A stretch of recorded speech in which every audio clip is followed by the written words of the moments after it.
Salam and peace. This is Imam Malik Mujahid, and you're watching Muslim Network TV.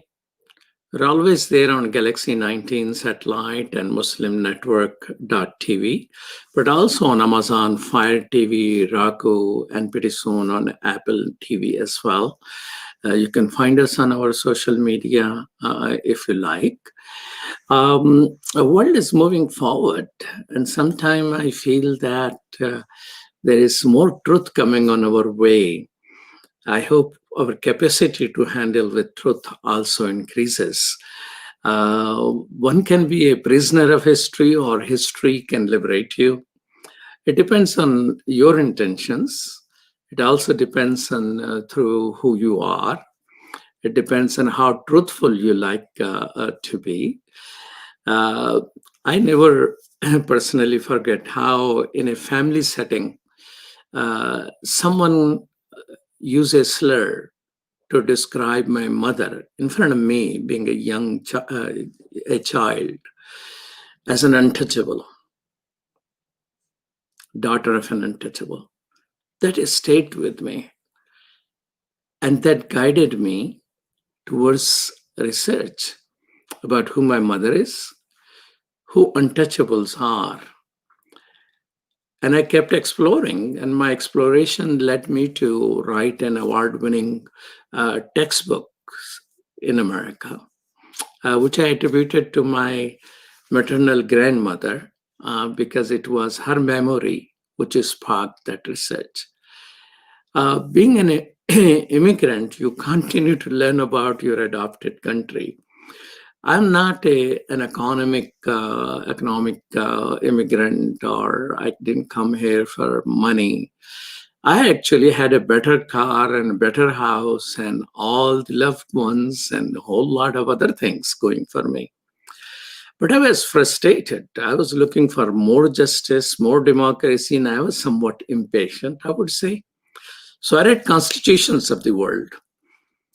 And I'm just happy that I read the amended Constitution of America, not the earlier versions of it. That brought me here.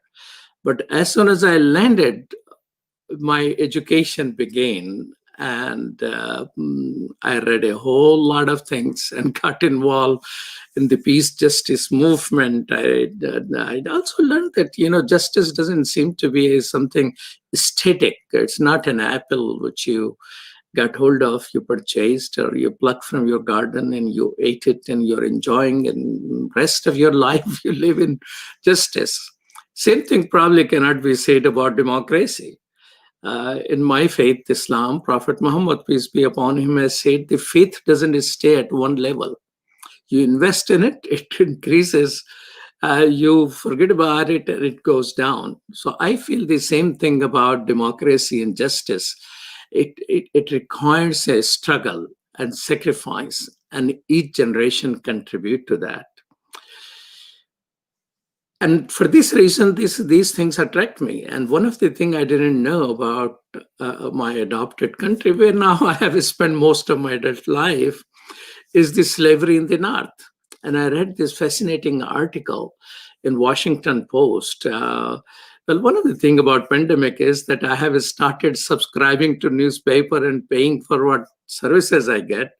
So Washington Post article I read, it was about uncovering one's ancestors who were slave owners, and that giving her a shock, and she started exploring the truth.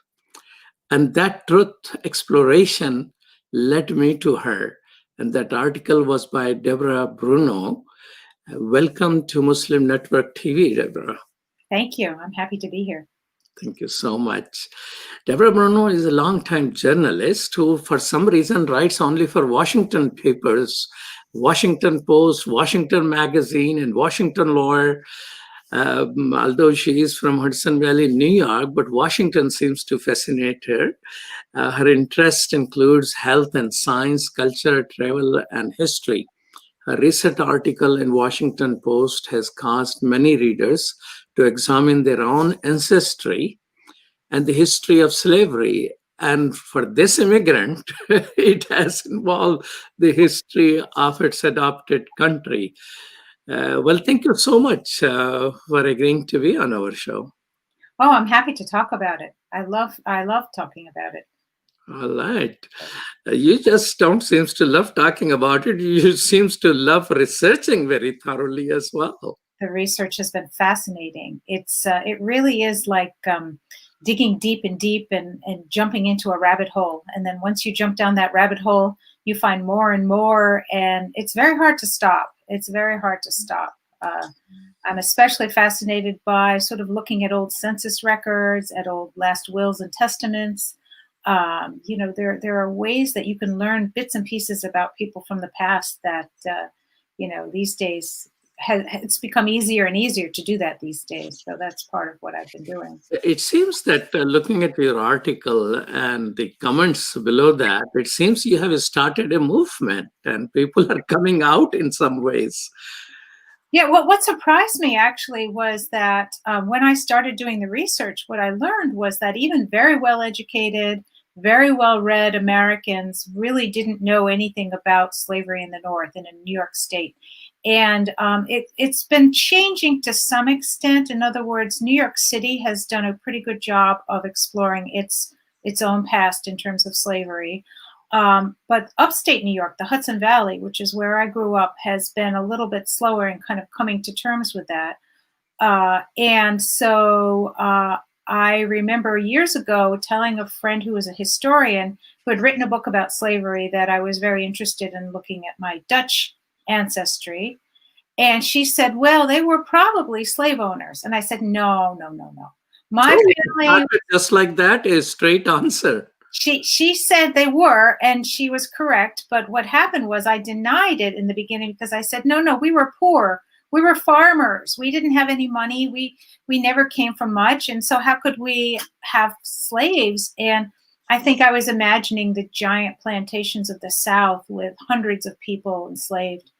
And then it wasn't until years later when I had the time to actually do the research that I found this. The first one I found was the last will and testament of my 5 times great-grandfather, Isaac Collier, who was bequeathing very carefully his horse, his feather bed, and then his Negro boy Will and his Negro wench Marie to his various descendants. And it was really like a punch to the stomach. I was that shocked and that horrified.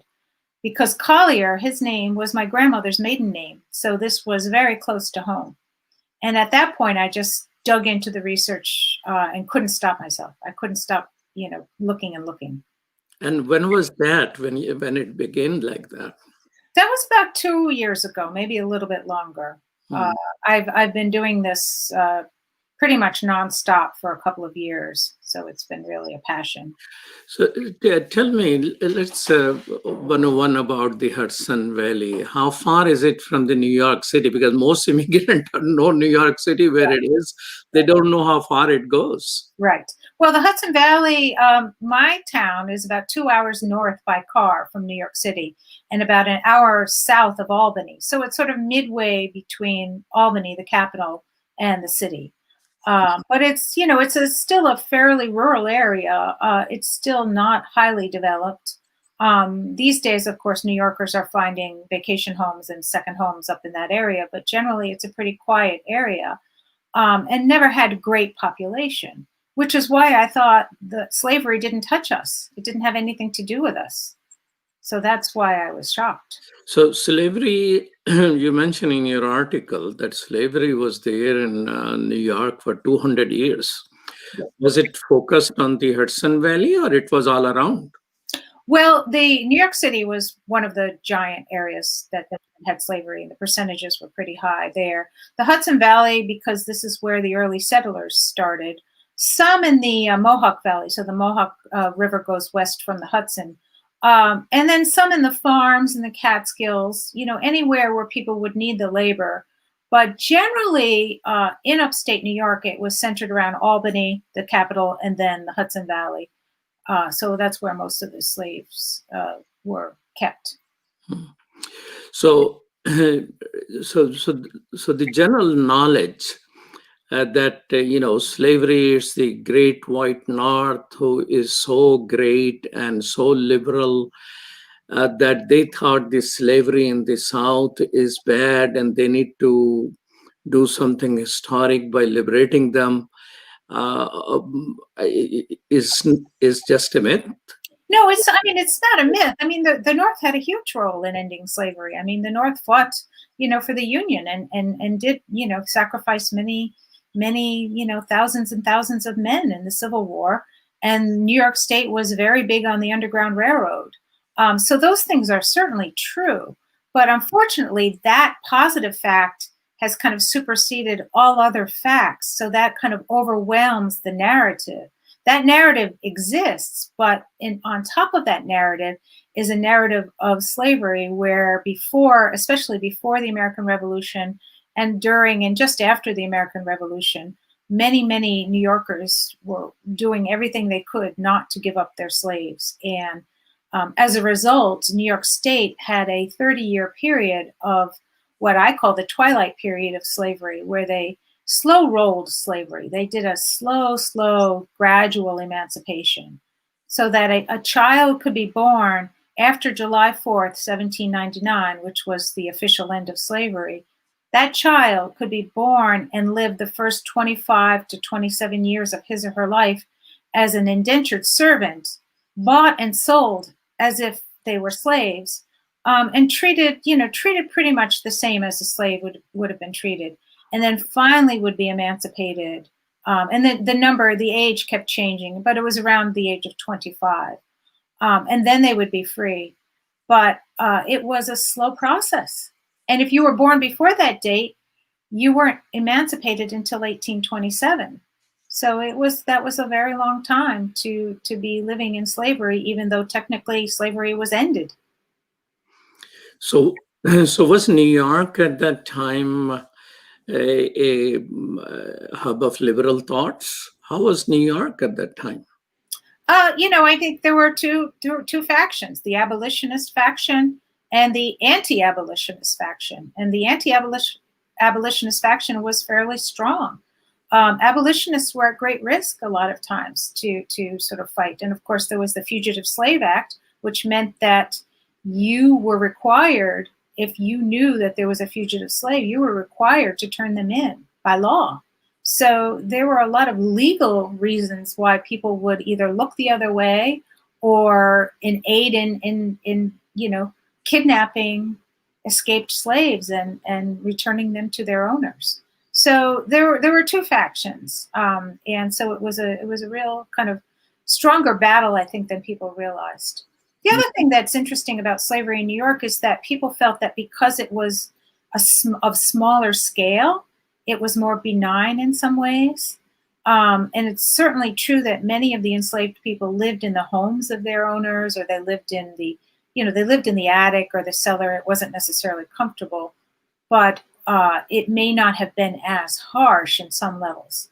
But slavery is slavery. I don't think there's any denying that owning a human being there's no other way around it but to say that is slavery and that is not a good thing.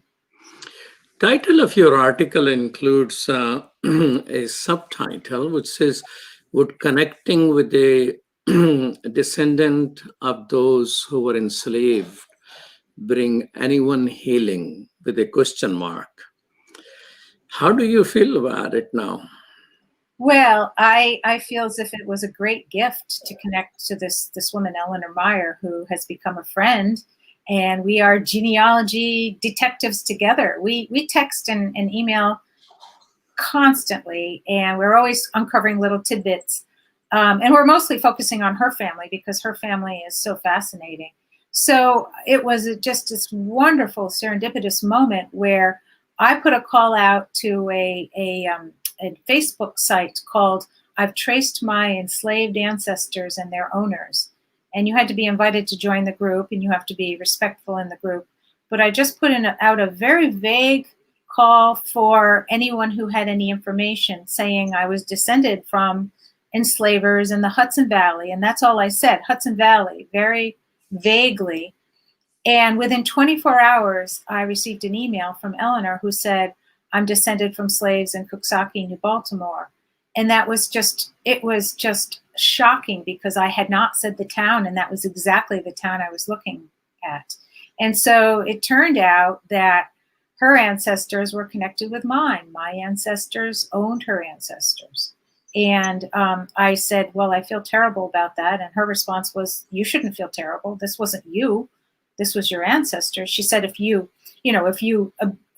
had excuses for slavery today, if you didn't think it was that bad, I might have a problem. But if you're just an investigator like me, let's do this together. And that's pretty much been our attitude ever since then.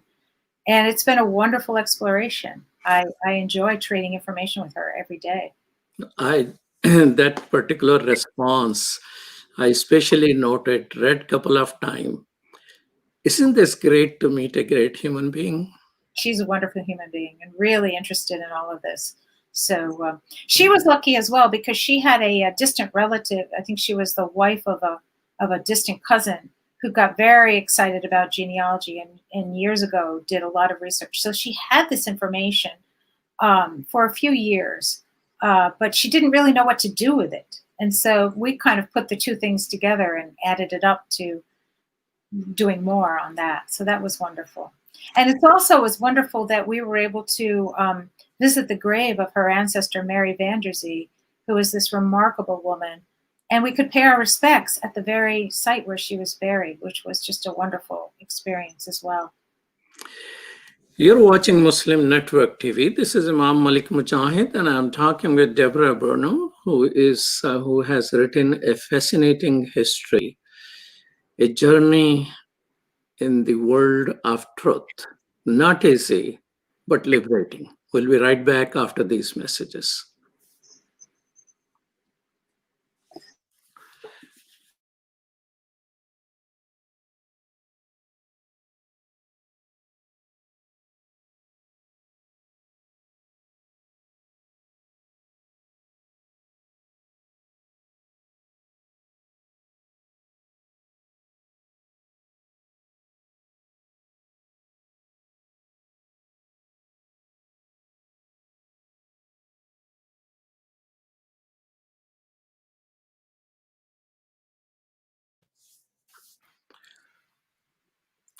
Welcome back to Muslim Network TV. This is Imam Malik Mujahid, and I'm talking with Debra Bruno, who has written an article in Washington Post about the research which she has done in many areas. One area, of course, is figuring out exactly the truth about her ancestors.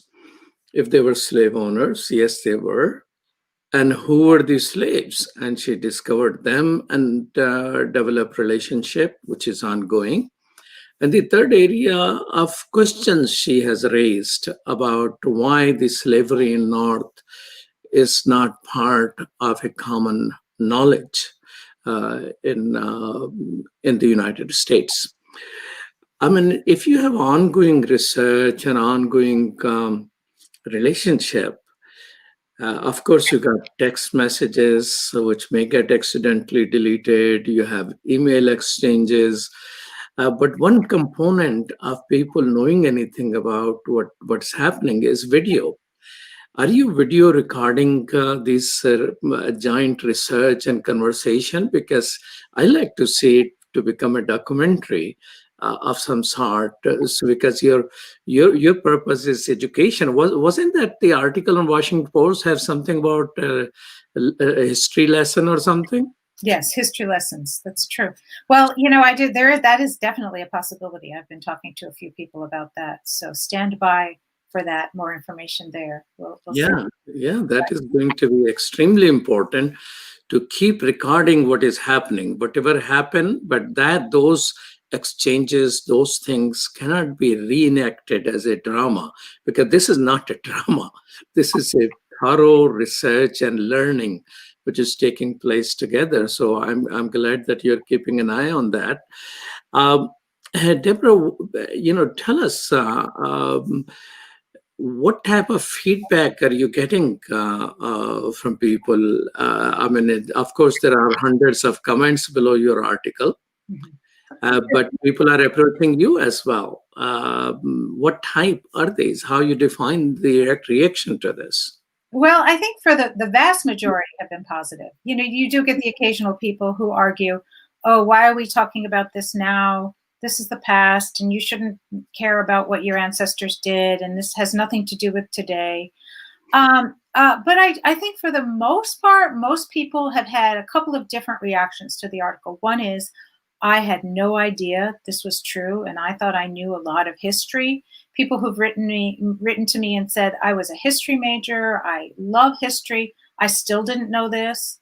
I've had people write to me and say, I'm also of Dutch ancestry, I didn't know this about my ancestry, I'm going to go look into this right now.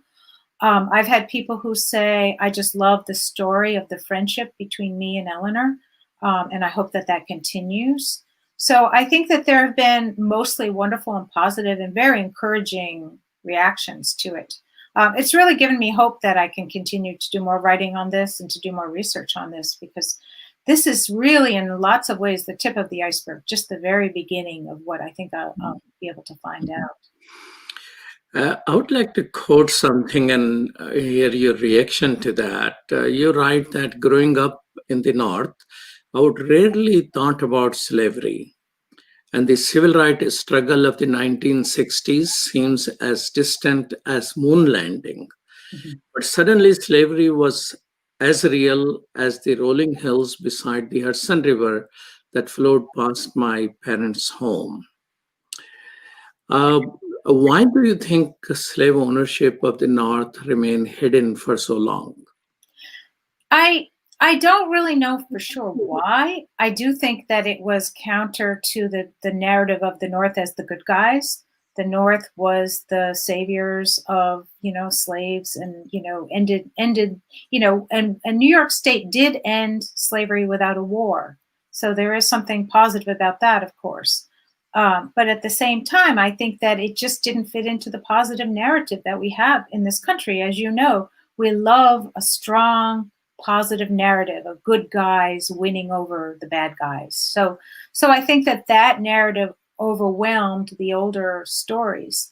And that narrative also goes so deep in human beings. Tribals fascinated about the tribal heroes, and when nation state came into being, it started building its own myths and heroes and partial history, and not confronting all of that. Nation state, I was looking at Karen Armstrong's book. The nation state seems to have killed more people than rest of the humanity. World War I, World War II, all part of that. So history is just, you're just helping write a different type of narrative. But you see, in your elementary school, not even high school, these things were taught. Well, keep in mind that I'm 63 years old, so I'm not so young. And let the record show I didn't ask your age.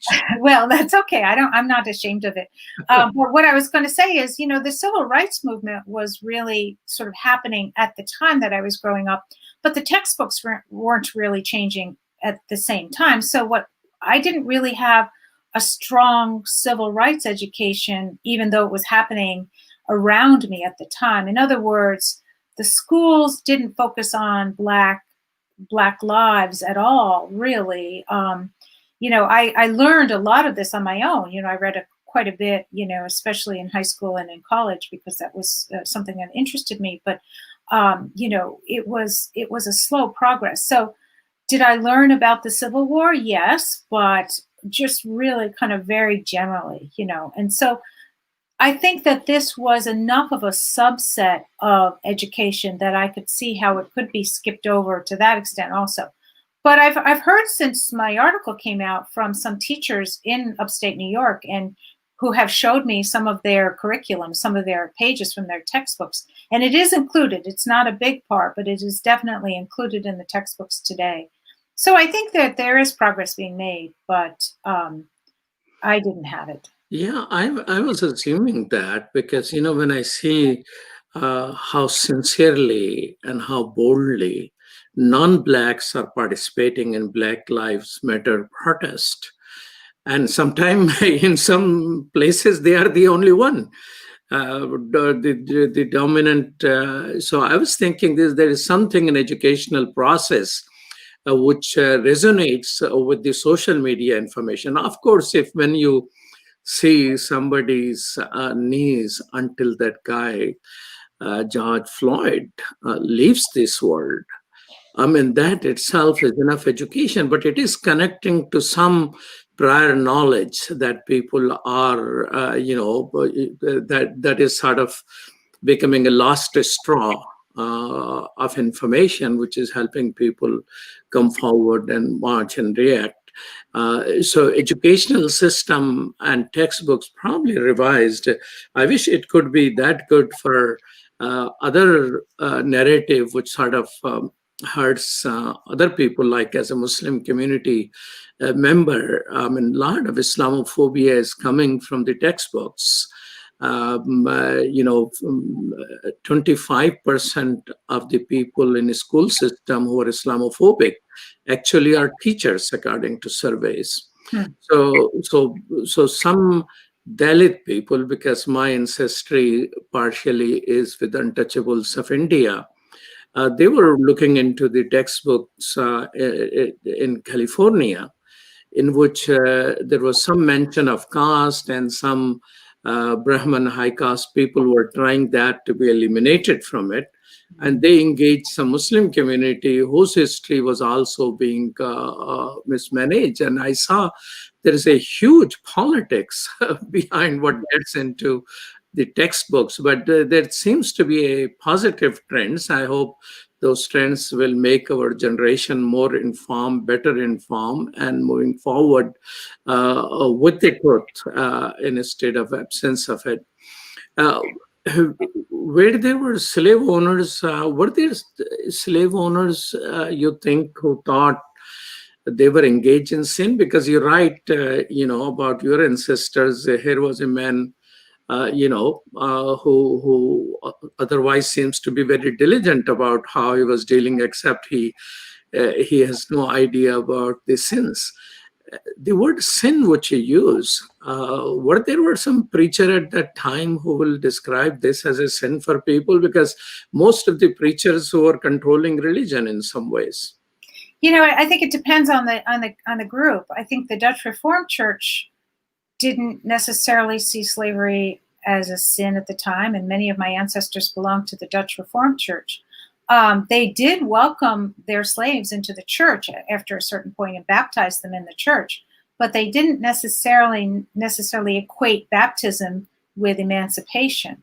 So that was the other complicated thing. Of course, you have Quakers, and Quakers very early on got rid of their whole system of slavery. So yes, there were groups who were very anti-slavery, but many people would quote from the Bible saying slavery was in the Bible, so therefore it must be justified. And so they would actually use religious texts to support the idea of slavery. I honestly think that they didn't necessarily have the concept of seeing it as wrong, because I can't reconcile how you could say you're imagining your reception into the arms of God, and oh, by the way, my daughter can have this slave and my son can have that slave, and treat human beings as if they were part of their property. It's just very hard for me to reconcile that in my mind.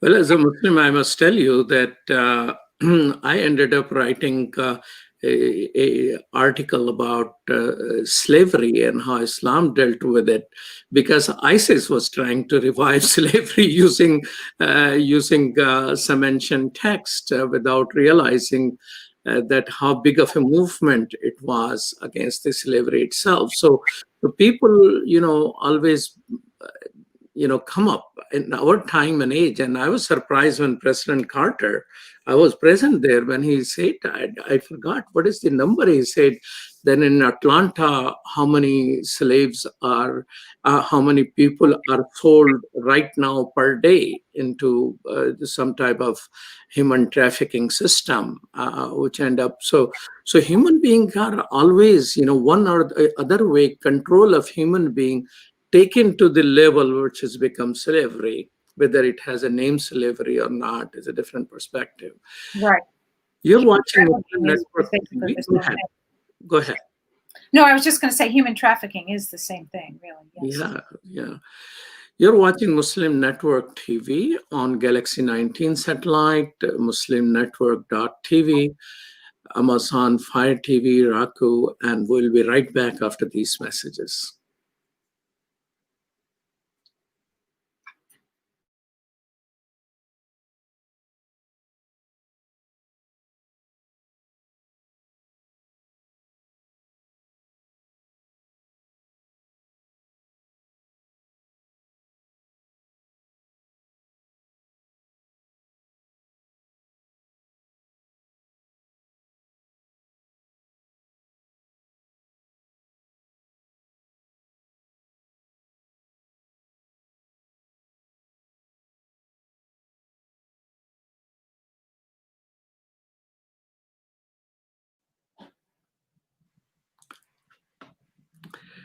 Welcome back to Muslim Network TV. This is Imam Malik Mujahid, and I'm talking with Debra. Debra, comments are interesting below your article, and a learning experience. I see echo of the debate which is going around in our country around the Black Lives Matter. So one of the I will quote a small portion. There is no question that African American have the worst narrative, but virtually no one in the U.S. had a good one. We're all from the background of poverty and oppression, one way or the other. Well, this is true. I mean, my grandfather, my Italian grandfather. Give me a little short more. The percentage of Americans in the present day who have any involvement in slavery is probably a fraction of 1%, unquote. I'm sorry, could you repeat that? I missed it. Yeah, and the same quote also goes on saying the percentage of Americans in the present day who have any involvement in slavery is probably a fraction of 1%. In the present day, yes. I mean, I think it's more the legacy of slavery, the legacy of this oppression that has lingered in the United States, that if we don't come to terms with our past, it's very hard to figure out how we are going to proceed in the future or in the present day, because we are not acknowledging some of the things that happened. And by not acknowledging it, it's not giving it the attention that it deserves, and it doesn't allow people to sort of think about what that meant and how that might have affected their own history, their own families. When I was reading this comment, it sounded like all lives matter type of a comment.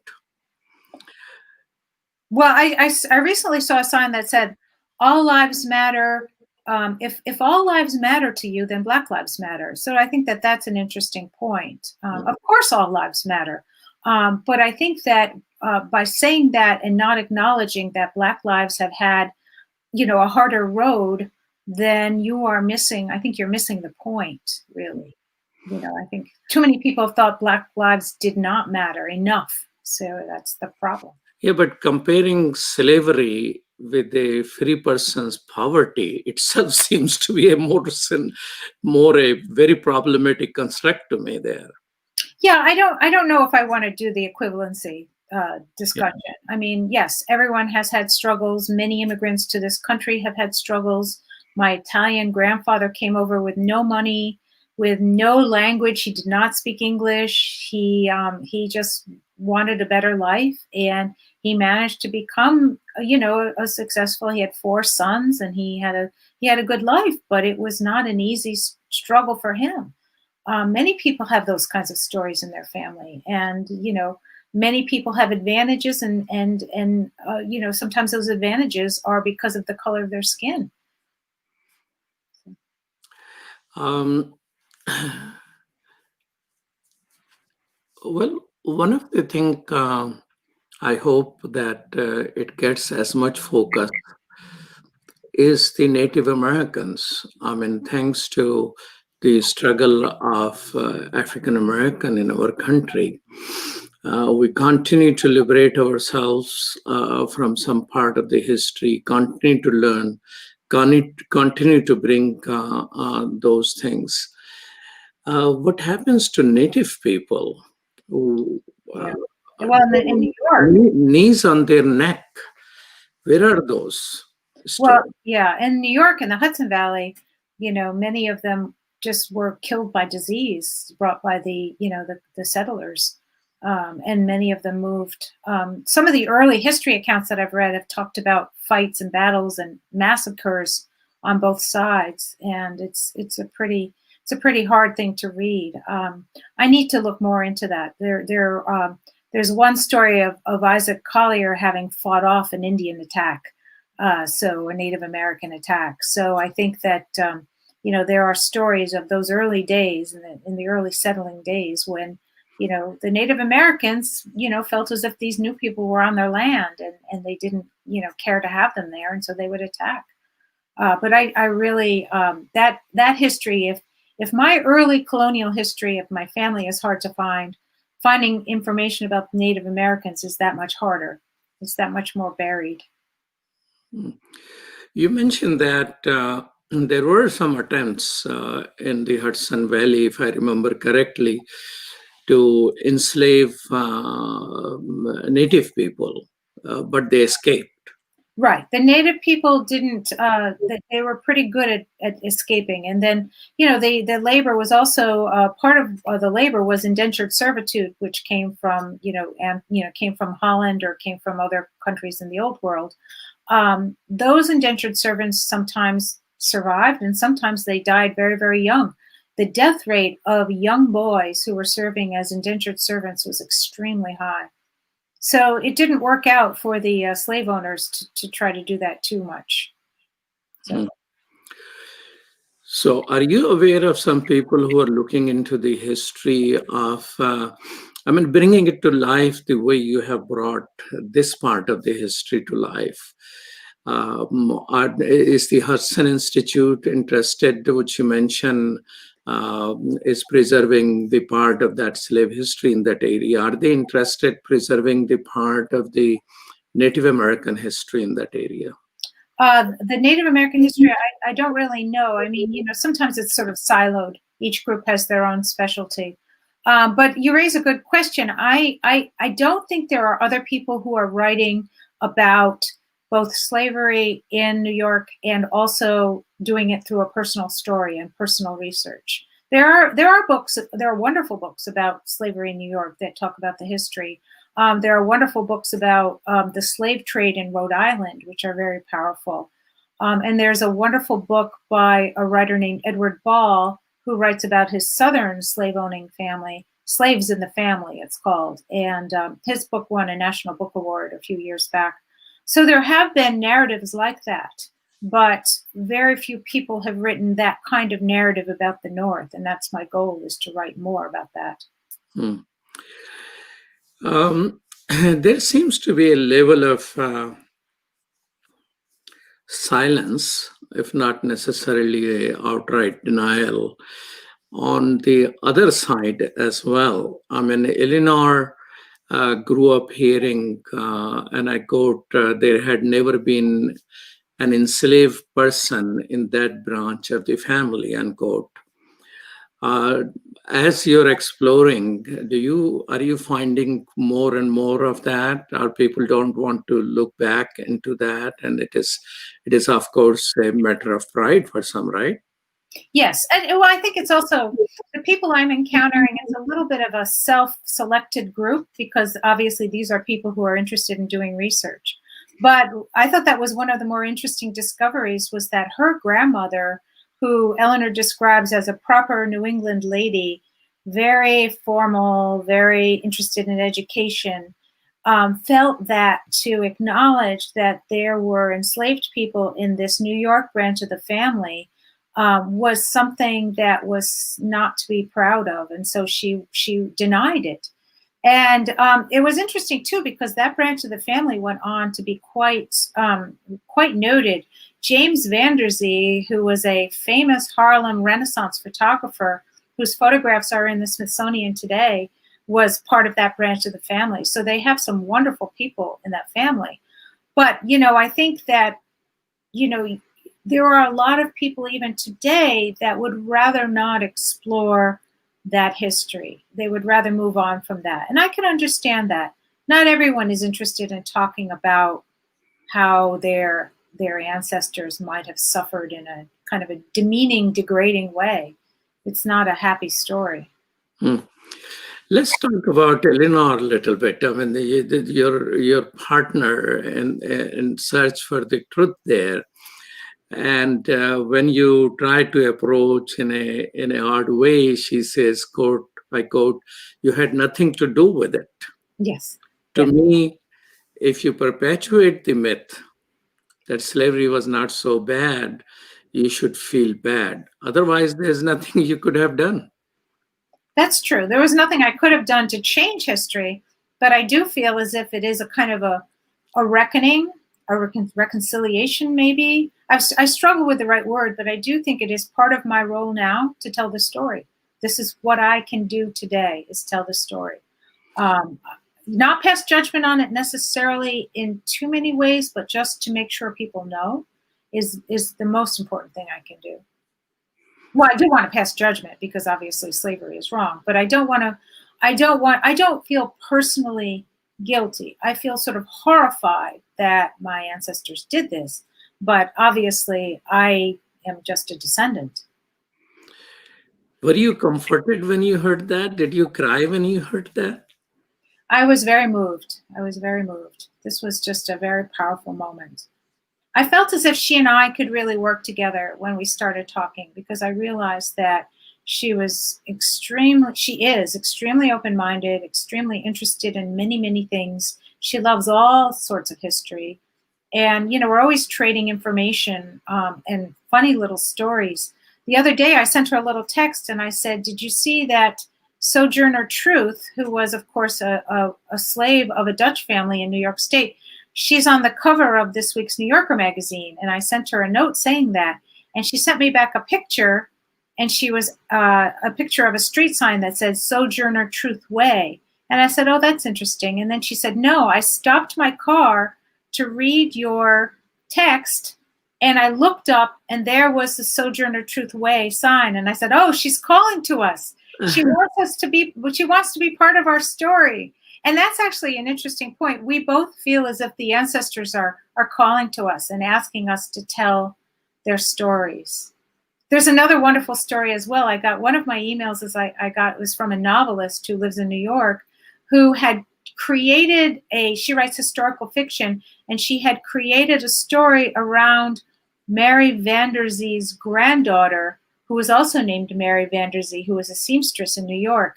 And when she read my article, she screamed and woke up her husband because she couldn't believe that we had found the same person. So she and I have been exchanging emails too. So there have been some wonderful coincidences like that. Was it a call of your journalist self, or was it a call of your heart when you got into this? Both. I felt that, one of the things I love to do as a journalist is to pursue subjects that fascinate me. So I will write about things that have absolutely nothing to do with anything else, but are of interest to me. But this one has a deeper feeling to me. It resonates far more strongly with me. This is something that I feel this may be, one of my purposes to do, is to write about this and to tell people why this story matters and why we need to learn from it. Not to sound too elevated. I mean, this is just a really good story as well. Are you getting a lot of media interviews on this? I'm hoping to. Yes, I'm getting emails every day, so stand by. We'll get more. Okay, all right. And so your relationship with Eleanor Meyer is a growing and ongoing relationship, Yes, yes. and uh, so what is in future? Sorry. What is in future? Well, post-pandemic, I think we'll both go back to the Vetter Library in Coxsackie. Another interesting thing is that the owner of Mary Vanderzee's last home, where there's a photograph in the article of us standing on the porch of that home, we hadn't been inside because it was the new owner was in the process of moving in and she wasn't there.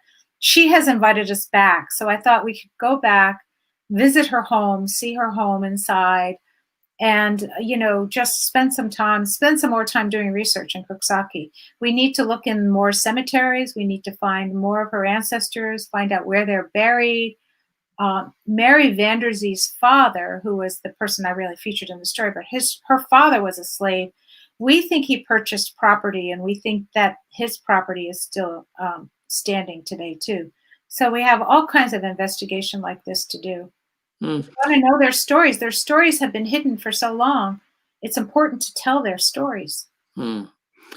That story about that one of them getting some land, but racist attack drove them away. What is that one? Her ancestor, who was, we think it was Mary Vanderzee's husband, John Vanderzee, served in the War of 1812. And a lot of times soldiers were rewarded for military service by being given land. So apparently John Vanderzee was given land out west and never lived on it himself. He gave it to one of his sons.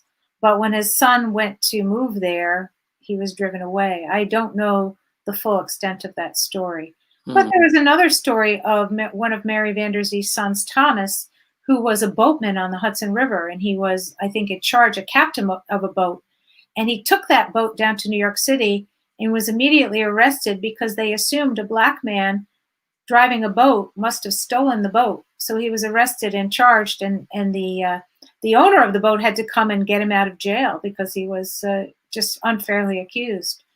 So there are lots of stories like that I need to do. Well, that story continued to repeat itself. As you were saying that about that, recently there was some black gentleman who was detained driving his own car because it was suspected that he's driving a stolen car. Yes. No, recently, I think last week or something, I saw some story of this nature. So do you think the history in some way continue to repeat itself? It does. It does. Which is part of the reason why we need to tell the story, to show that these foundations are strong foundations that we need to understand. Mm-hmm. Now, it is such an educational article that it says education all over. But I was surprised that Washington Post has not added any further links to stories and resources to study further. Is it just their practice, or it is intentional? Because even the Hudson Valley, I have to Google it to go there to look at it while you say they're doing that research. If this article was embedded with some more links or some resources are provided, there will be a whole lot of teachers who want to run with it, I would say. No, that's a good point. I don't know why those things are not included. It's it's a news publication. It's not necessarily an educational publication, but there is a great site called Historic Hudson Valley that has some great resources for teachers that people can find, and resources and information about slavery. So I think people can find it. It does take a little bit of digging, but I think schools more and more are starting to use this material, and I've been told even my article will be used in some classrooms in the Hudson Valley. Oh, well, not only it will be used there. I'm thinking of Muslims in Chicago have about 30-day schools, and I'm thinking I have recommended to them. There is a book called by Sullivan Doof called "Servants of Allah."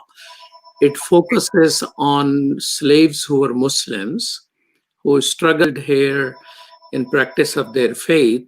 Some of them actually were involved in slave rebellions as well. A fascinating book. So I got it into many textbooks in the reading. My daughter, who chose to be a teacher for a few years of English literature, she was using that book and some other people. So I think I'm going to recommend your article, and that's why I was saying that if it has some, Washington Post and calling it a history lesson would have made it a little more helpful for other teachers who want to take it up. Yeah, more on the lessons. Yeah. Yeah. Well, thank you so much, Debra, for being with us. I truly appreciate that. And I hope pretty soon you will be coming back to share a little more with us. Debra Bruno is a I was about to say research scholar, but journalist sometimes looks lower than what you have done. It's an amazing, fascinating story of discovering of truth, reliving the history, and facing it. It's an insight which will help us deal with Black Lives Matter movement in a more honest manner. This is Imam Malik Mujahid, and you have been watching Muslim Network TV. And Muslim Network TV is always there on Galaxy 19 satellite, muslimnetwork.tv, Amazon Fire TV, Roku, and a whole lot of social media. And I'm thankful to our producers, Sumaya Heather and Aliza Majid. Thank you so much. Peace. Salam.